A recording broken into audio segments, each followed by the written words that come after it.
Salam, hər vaxtınız xeyir olsun dəyərli izləyicilər. Bugün bizim qonağımız Lazer Beauty Klinik'in həkim kosmetoloqu Ülker İsmayılovadır. Ümumiyyətcə T effekti nədir və niyə bəzi pasientlər bununla rastlaşır? Tindal effekti son zamanlar deməyə, ümumiyyətlə kosmetologiyada bəzi hallarda rast gəlinən bir fenomendir. Ülker xanım, göz ətrafındakı sallanmanı necə aradan qaldırmaq və gəncliyə qorumaq olar? Göz ətrafındakı sallanmanın aradan qaldırılması, burada da bir çox kosmetoloji prosedurların köməyi ilə biz bu problemləri aradan qaldıra bilərik. Göz altındakı qara dairələri necə korreksiya etmək olar və hansı üsullardan istifadə edirsiniz? Göz altı nahiyədə yaranan qara dairələri korreksiya etmək üçün bir sıra metodlar vardır ki, bunlardan əsasən gialuron tərkibli fillerlərdən istifadə etməklə, eyni zamanda mezoterapiya kurslarından və həmçinin də plazma terapiya və lazer cihazından istifadə etməklə göz altında yaranan qara dairəvi kölgələri nisbətən azaldılmasına və tamamilə yox olmasına nail olmaq olar.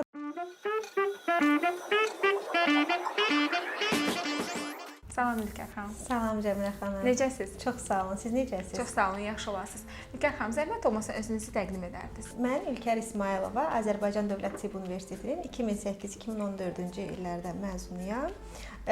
Hal-hazırda həkim kosmetoloq kimi Lazer Beauty Klinikasında fəaliyyətimi davam etdirirəm. Ülker xanım, sizinlə bu günləri göz ətrafında yaranan problemlərin həlli haqqında söhbət etməyi təklif edirəm.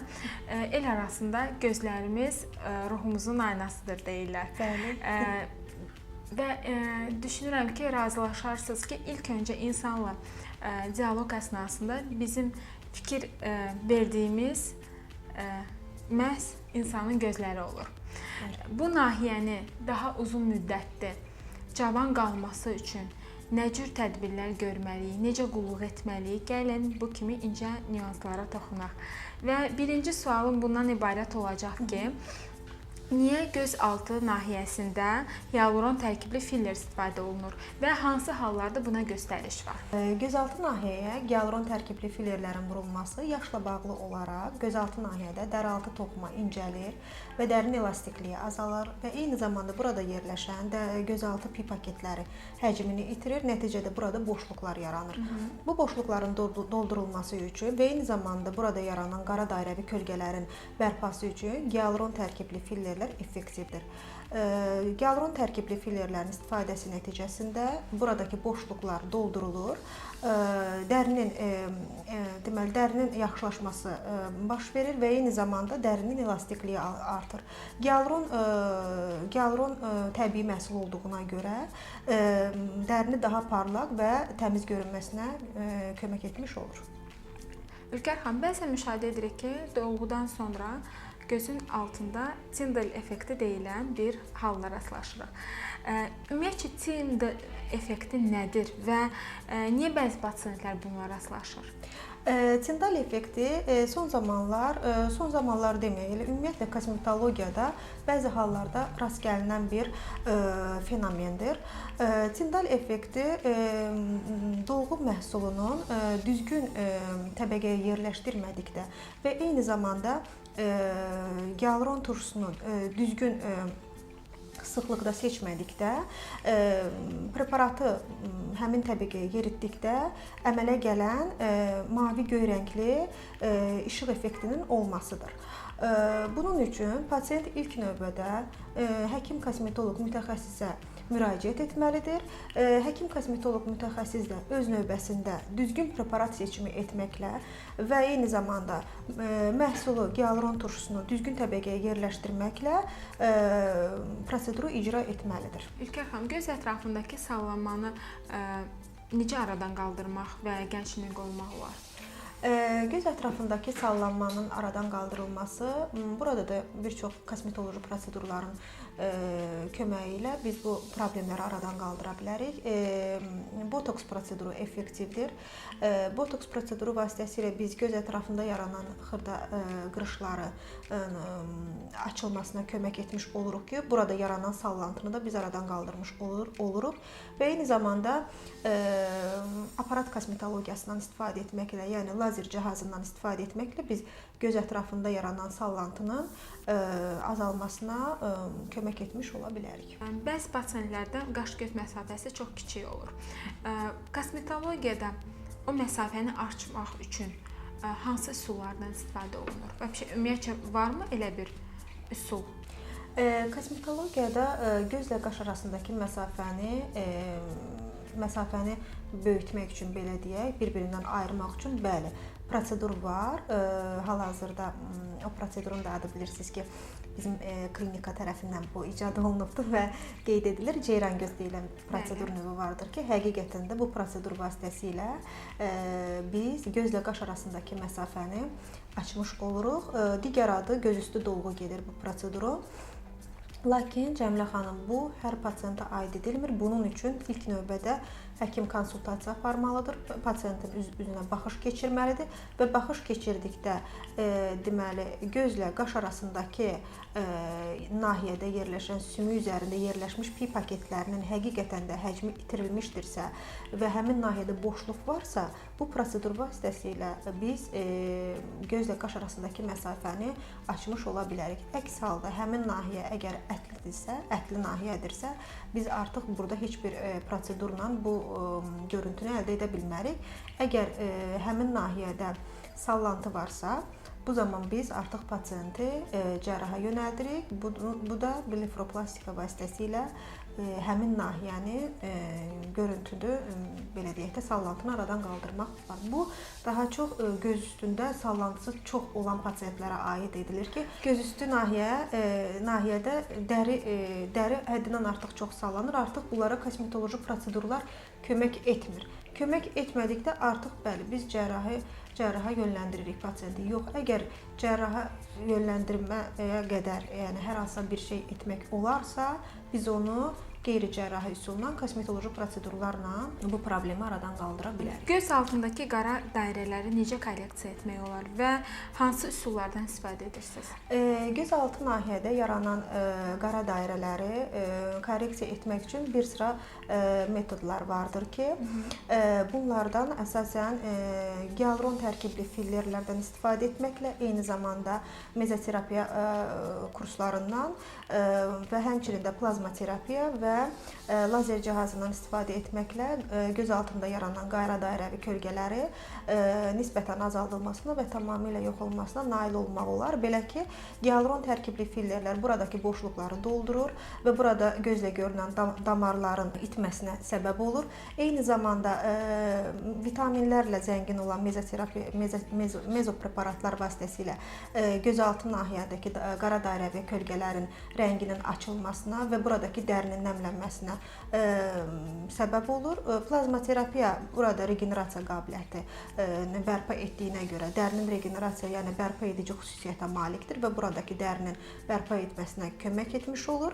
Lazer cihazları vasitəsilə isə qara dairəvi rənglərin açılmasına, yəni dərinin üst təbəqəsinin yaxşılaşmasına gətirib çıxarda bilərik.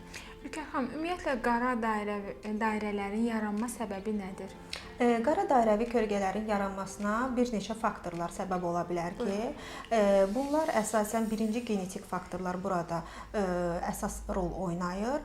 Daha sonra yorğunluq, stres, yuxusuzluq, eyni zamanda düzgün qidalanmamaq və kifayət qədər su qəbul etmədikdə gözaltı nahiyədə qara dairəvi kölgələrin yaranmasına şərait yaratmış ola bilərik. Növbəti sualım belə olacaq. Göz altındakı çuxurun korreksiyasında hansı səhvlərə yol verilir? Gözaltı nahiyədə yerləşən çuxurların korreksiyasında yol verilən səhvlər birinci növbədə preparat seçimidir. Yəni preparat düzgün seçilməlidir. Hər bir bölgənin preparatı olduğu kimi gözaltı nahiyənin də özünün preparatları vardır. Preparat seçimi düzgün seçilməlidir. Yəni preparatın sıxlığı düzgün təyin edilməlidir və eyni zamanda burada texnika çox böyük rol oynayır ki, preparat düzgün texnika ilə, düzgün təbəqəyə yeridilməklə gözaltı nahiyənin bərpa edici funksiyasını biz yerinə yetirməliyik və eyni zamanda da bunu yenə də deyirəm, bayaq da dediyim kimi mütəxəssis həkim kosmetoloq olmalıdır ki, düzgün təbəqəyə və düzgün sıxlıqda preparat seçimi etməklə proseduru icra etmiş olsun. Blefaroplastikan olmadan gənc gözlərə sahib olmaq mümkündürmü? Yəni ki, müasir estetik kosmetologiya buna nail olmaq üçün nələr etmək lazımdır? Bəli, əlbəttə ki, blefaroplastika əməliyyatı etmədən də gənc gözlərə sahib olmaq mümkündür. Bu necə olur? Bunun üçün vaxtında, zamanında ilk növbədə kosmetoloji prosedurlara müraciət edilməlidir. Müxtəlif gialuron tərkibli fillerlər, eyni zamanda botoks prosedurundan istifadə etmək lazımdır burada. Həmçinin mezoterapiya, plazmaterapiya kimi kurslarla dərinin, göz ətrafında yerləşən dərinin vəziyyətinin yaxşılaşması nəticəsində blefaroplastika olmadan da biz daha təravətli və gənc gözlərə sahib ola bilərik. Növbəti sualım. Göz ətrafındakı dəriyə qulluq etməyə neçə yaşdan başlamalıyıq? Ümumi olaraq göz ətrafı və eləcə də üzün dərisinə qulluq yaşı 20-lərdən başlayır. Ancaq bəzi hallarda istisnalar olmaq şərti ilə, yəni 20-dən də əvvəl başlamaq olar. Belə ki, bəzi dərilər vardır ki, çox quru dəri olur. Bu eyni zamanda göz ətrafında yerləşən dəriyə də təsir göstərir. Vaxtından əvvəl burada xırda qırışların yaranmasına, yəni gözlə görülə biləcək dərəcədə xırda qırışların yaranmasına və dərinin nəm balansına bərabərləşdirmək üçün, yəni nəm balansını bərpa etmək üçün 18 yaşından, 19 yaşından da prosedurlar deməyim də, yəni qulluq vasitələrinə müraciət etmək lazımdır. Yəni gündəlik nəmləndirici kremlərdən istifadə olunmalıdır. Vaxtında maye qəbul olunmalıdır, yəni bu su nəzərdə tutulur, dərinin hidratlaşması məqsədi ilə və eyni zamanda yuxu stressdən uzaq olmaq lazımdır. Yəni yuxu rejimini düzəltmək və stressdən uzaq olmaqla. Çünki bunlar hamısı dərinin qocalmasına təsir göstərən faktorlardır. Və sonuncu sualım bundan ibarətdir ki, göz ətrafı nahiyə üçün kosmetoloji prosedurlardan əlavə evdə qulluq vacibdir? Bəli, əlbəttə ki, evdə qulluq vacibdir və mən deyərdim ki, ilk növbədə evdə qulluq olunmalıdır. Çünki kosmetoloji prosedurlar müəyyən müddətli təsir göstərir. Lakin biz evdə qulluq vasitələri ilə göz ətrafı, eyni zamanda bütün dərimizə krem şəklində, gel şəklində məhsulları eyni zamanda su, maye qəbul etməklə biz dərimizi daha təravətli, daha gənc, vaxtından əvvəl qocalmasının qarşısını ala bilərik. Kosmetoloji prosedurlarla eyni zamanda ev şəraitində olunan qulluq bir yerdə olunarsa isə bu göz ətrafı, eyni zamanda dərinin daha gənc və daha sağlam qalmasının, yəni müddətini də uzatmış olur. Evdə qulluq vasitələri əsasən göz ətrafı ilk növbədə birinci biz dərimizi makiyajdan təmizləməliyik. Yəni bildiyiniz kimi gün ərzində yəni makiyajdan istifadə etməyə ehtiyac duyulur.